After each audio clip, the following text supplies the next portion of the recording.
నమస్తే. నేను విజయారెడ్డి. యెస్. ఎవరి గురించి మాట్లాడినా, ఎవరిని పలకరించినా హైడ్రా గురించే మాట్లాడుతున్నారు. అసలు హైడ్రాకి చట్టం అంటే కూల్చుడు ఒకటే చూస్తున్నారు గానీ, అంటే నాణానికి ఇరువైపులా ఉంది హైడ్రాకి. భిన్న అభిప్రాయాలు వినిపిస్తున్నాయి. అసలు హైడ్రాకి చట్టబద్ధత ఉందా? సుప్రీంకోర్టు కూడా చెప్తుంది ఏంది అనంటే, అక్రమ కట్టడమైనా కూడా చట్టం వర్తిస్తుంది అని చెప్తుంది. అసలు హైడ్రా పేరు మీద ఇంతవరకు ఒక్క నోటీసు కూడా ఇవ్వలేదు. ఇచ్చిందంతా కూడా సో ఇరిగేషన్ నుంచి కావచ్చు, మున్సిపల్ నుంచి కావచ్చు, హెచ్ఎండిఏ నుంచి కావచ్చు, గ్రేటర్ నుంచి కావచ్చు. మరి ఏంది అసలు మతలబ్ ఏంది? దీని లోగుట్టు ఏంది హైడ్రా గురించి అని అంటే మనతో ఉన్నారంటే ఒకసారి మనము మిగతా వాళ్ళందరూ ఇంటర్వ్యూస్ చేసుకుంటూ పోతున్నాం. మనతో పాటు ఉన్నారు సీనియర్ లీడర్, మాజీ భారీ నీటిపారుదల శాఖ మంత్రి, అంటే దీని మీద మంచి అవగాహన ఉన్న పర్సన్ మేము ముందుకు తీసుకొచ్చాను. సో మనతో ఉన్నారు పొన్నాల లక్ష్మయ్య గారు. సార్ నమస్తే సార్. నమస్కారం అమ్మా. సో బాగా ఏదో చెప్పారు సార్. బాగా అనుభవం ఉంది అని చెప్పేసి రికార్డులో పెట్టడానికి చేసే ప్రశ్నలు వేయడానికి అంటే మీరు సులువుగా తప్పించుకోవడానికి చేసే ప్రయత్నం చేస్తారు. ఇరిగేషన్ అంటే ఇందులో ఇరిగేషన్ కూడా ఒక భాగం ఉంది హైడ్రాల. అందుకోసం సరే పర్వాలేదు. ఏమో మాకు మీలాంటి రాష్ట్ర వాళ్ళ పరిధిలో- అంటే కొంచెం సీనియర్ల నుంచి అనుభవం ఉన్న వ్యక్తుల నుంచి ఈ సబ్జెక్టును తీసుకుంటే ఇంకొంచెం ప్రజలకు ఉపయోగపడుతుందని ఒక ఆశ కూడా మాకు ఉంది. అది నిజమే. సీనియర్గా ఉండడం ఒక ఎత్తు, రాష్ట్ర పరిస్థితులను అర్థం చేసుకోగలిగి దానికి పర్యవసానంగా ఆలోచన చేయగలిగే అవకాశాలు ఉన్నాయా లేదా, చేస్తున్నావా లేదా అనే దాని మీద మీ అభిప్రాయం దట్స్ ఎ డిఫరెంట్ వన్.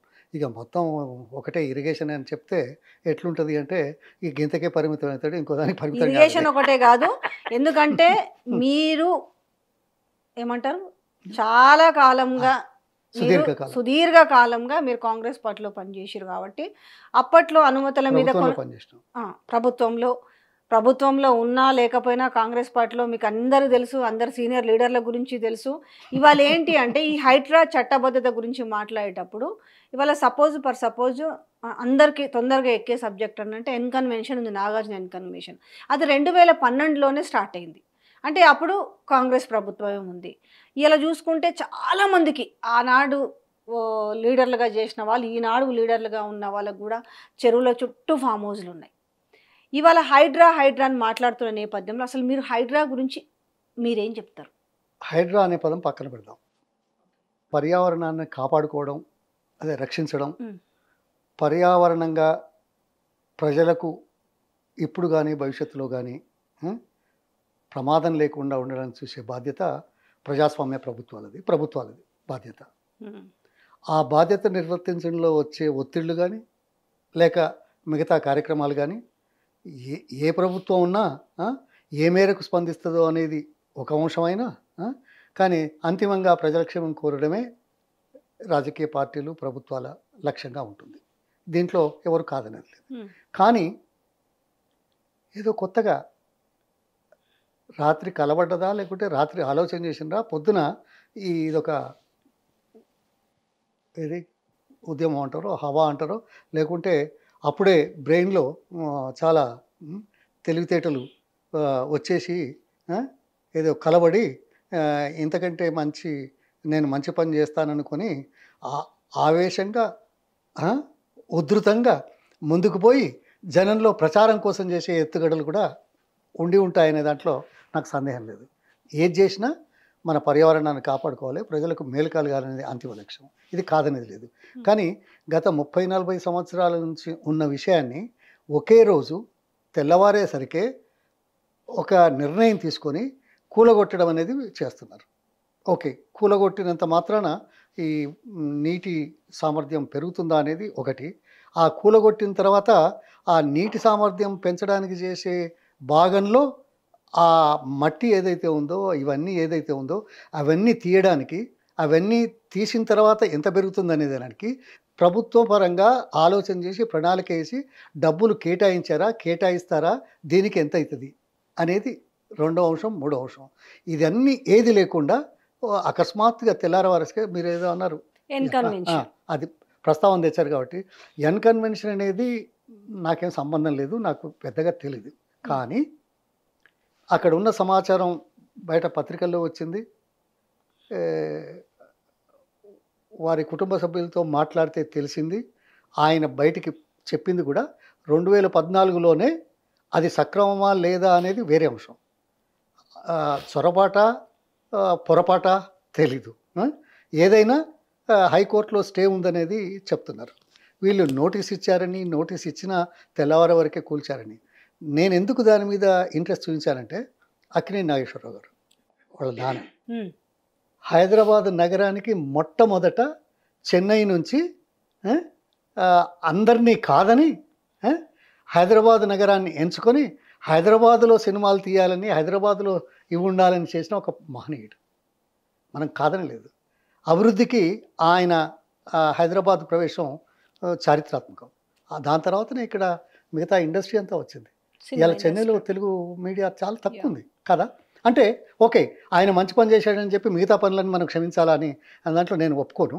కానీ చట్టపరంగా స్టే ఉన్నప్పటికీ కూడా ఒకవేళ నోటీస్ ఇచ్చినా కానీ దానికి పూర్తి స్థాయిలో విచారణ జరపకుండా చేశారనేది వాళ్ళు అంటున్నారు, నేను అనడం లేదు.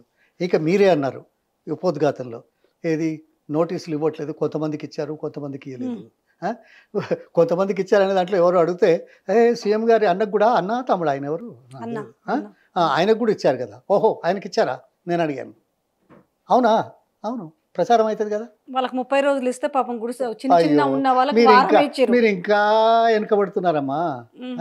నేను చెప్పేది అవకాశం ఇస్తలేరు కదా. ముఖ్యమంత్రి గారి అన్నకే ఇచ్చారు కదా అని ప్రచారం చేసుకోవడానికి సామాన్య జనంలో ఇది పాకడానికి చేసిన ఎత్తుగడలో భాగం చేశారు. అది చట్టబద్ధతుందా? ఏ డిపార్ట్మెంట్ ఇచ్చారు, ఎప్పుడు ఇచ్చారు, ఇచ్చిన తర్వాత ఎన్ని రోజులు ఆగాల, న్యాచురల్ జస్టిస్ ఉందా, టైం ఇచ్చారా? టైం ఇవ్వకముందు కొన్నిటిని ఎలా కూలగొడతారు? మిగతా వాటికి నోటీసులు ఎందుకు ఇయ్యరు?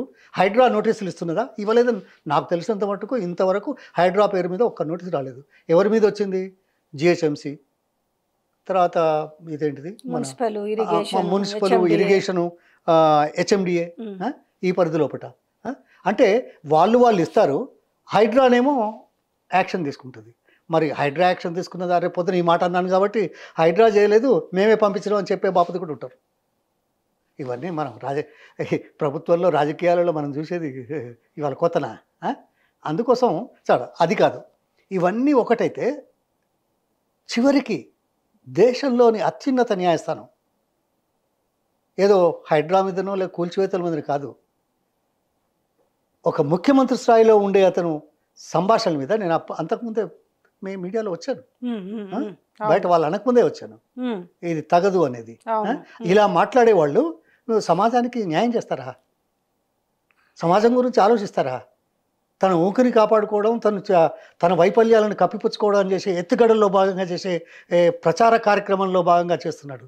ముఖ్యమంత్రి అయినాడు కాబట్టి అన్ని మీడియాలో ఆయన ఏం చెప్పినా చేయాలా, తప్పదు, వస్తుంది, అది ప్రజల్లోకి వెళ్తుంది. ఇప్పుడు నేను మాట్లాడేది మీరు మాట్లాడేది ప్రజలకు అందరికి వెళ్తుందా? వెళ్ళదు కదా.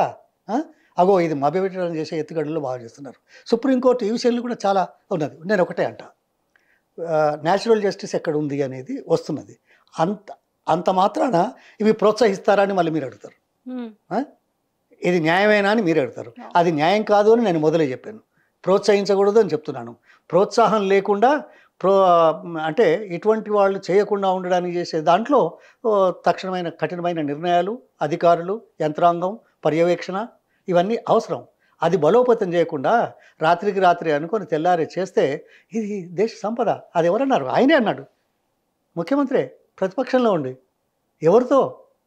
ఒక మేజర్ ఛానల్ పెద్ద మనిషి తెలుగు మీడియాలో మీరు నేను ఎందుకు చెప్పాలా, వినిపించమంటారా? భార్యాభర్తలు మీ దగ్గర ఉందా?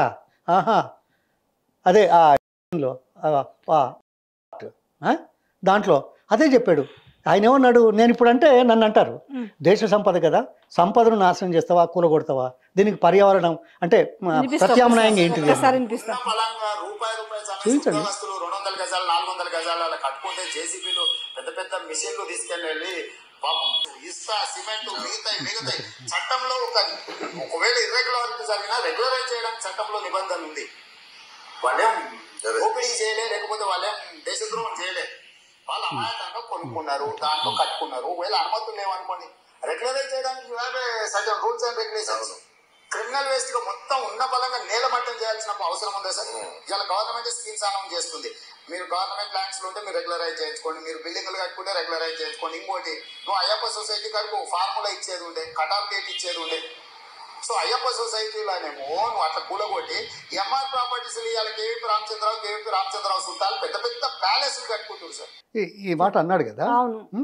మరి రాత్రికి రాత్రి ఈ పనులు ఎందుకు చేస్తున్నాడు అనే దాని మీద సమాధానం వస్తుందా? రాదు కదా.